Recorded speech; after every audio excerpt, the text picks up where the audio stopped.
Welcome to my channel. In today's video, I will show you how to remove a user account in Windows 11. Right click on the Windows button, select Settings,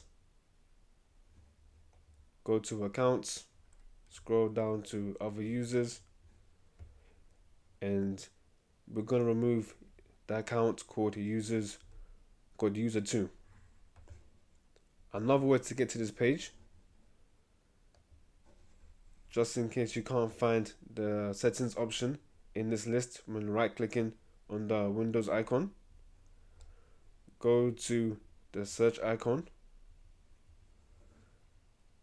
select these three dots, go to search settings, go to accounts, and scroll down to other users. Click on this and go to the option account and data and remove. So click on that, read it to make sure that you want to delete the account. We're going to delete it. Delete account and data. Give it a minute.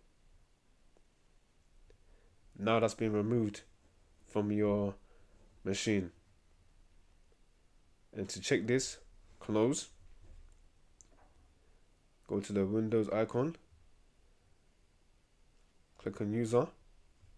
And as you can see, it's been removed from the list. And to verify this, go to search, type in control panel,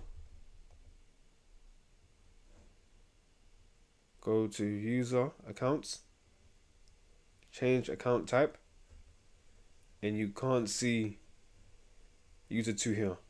You only have one user.